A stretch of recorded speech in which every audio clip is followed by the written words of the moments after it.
मंडळी, स्वागत आहे तुमचं आपल्या 3S किचनमध्ये। घरात डाळ भात उरला आहे आणि आता त्याचं काय करायचं असा प्रश्न पडतोय, तर अजिबात काळजी करू नका। आज आपण याच उरलेल्या डाळ भातापासून बनवणार आहोत अगदी झटपट, चविष्ट आणि मस्त गरमागरम पतली खिचडी।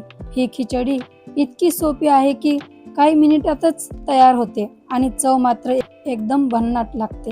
कालचा वरण भात उरलाय म्हणून काळजी करत बसू नका, कारण आज या उरलेल्या वरण भाताचं रूपांतर होणार आहे झणझणीत, चटपटीत आणि मस्त पतली खिचडीत। चला तर मग सुरुवात करूया आपल्या भन्नाट रेसिपीला। यासाठी आपल्याला लागणार आहे उरलेला वरण भात, शिजलेला बटाट्याच्या फोडी, बारीक चिरलेला कांदा, बारीक चिरलेला टोमॅटो, शेंगदाणे, ठेचलेला लसूण, 4 हिरव्या मिरच्याच्या हुब्या चिरलेला, थोडासा आलं, कढीपत्ता, लाल सुक्या मिरच्या आणि भरपूर कोथिंबीर। सर्वप्रथम कढई गरम करून त्यात थोडं तेल घ्या। तेल गरम झालं की त्यात मोहरी आणि जिरं घाला। आता कढईत लाल सुक्या मिरच्या, कढीपत्ता, शेंगदाणे आणि ठेचलेला लसूण घाला आणि इथूनच सुरू होतो आपल्या खिचडीचा खरा झणझणीत तडका। लसणाचा मस्त सुगंध आला की त्यात बारीक चिरलेला कांदा घालून गुलाबी होईपर्यंत परतून घ्या। कांदा परतून झाला की त्यात ठेचलेलं आलं घाला, बारीक चिरलेला टोमॅटो घाला।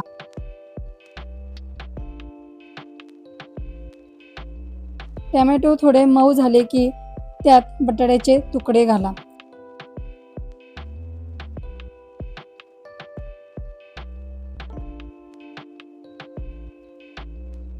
त्यानंतर लाल तिखट, गरम मसाला, धने पावडर, हळद आणि काश्मीरी लाल तिखट घाला।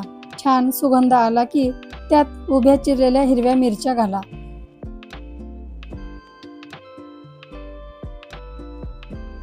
आणि थोडं पाणी घालून सर्व मसाले एकजीव करून घ्या। मसाला छान परतला की आता येणार आहे या रेसिपीचा सगळ्यात खास भाग, उरलेलं वरण आणि भात। वरण भात कढईत घालून सगळं छान एकत्र करून घेऊया।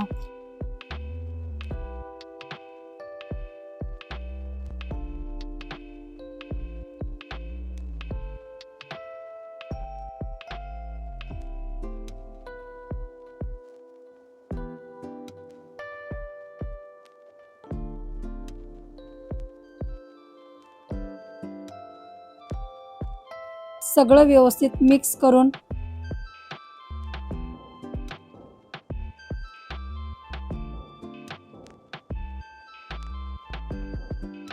आता खिचडीला पातळसर आणि मस्त रसाळ टेक्स्चर मिळण्यासाठी थोडं पाणी घालूया। सगळं व्यवस्थित मिक्स करून झालं की त्यात थोडे मूठभर ताजे हिरवे वाटाणे घालूया आणि चवीनुसार मीठ घालूया आणि थोडी बारीक चिरलेली कोथिंबीर घालून झाकण ठेवून 5 ते 10 मिनिटं शिजवून घेऊया। खिचडीला एकजीवपणा आला की समजा आपली झणझणीत पतली खिचडी तयार, की कालचा वरण भात उरलाय असं कुणाला आठवणारच नाही। आणि ही आहे ना एकदम घरगुती, चवीची, कमी वेळात तयार होणारी आणि पोटभर समाधान देणारी खिचडी। आता ही गरमागरम खिचडी बाउलमध्ये वाढूया।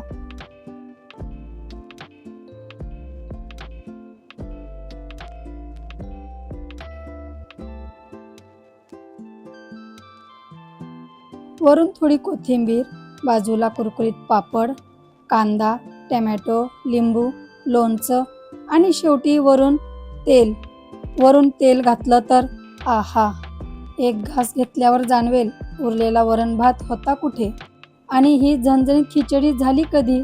तर मंडळी, उरलेला वरण भात फेकण्याचा प्रश्नच नाही। अशी एकदा झणझणीत पतली खिचडी नक्की करून बघा आणि घरच्यांना विचारा, उरलेल्या वरण भाताची अशी खिचडी पुन्हा बनवू का?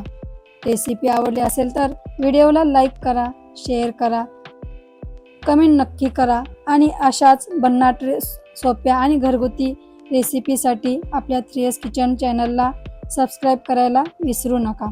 तोपर्यंत चविष्ट खा, आनंदी राहा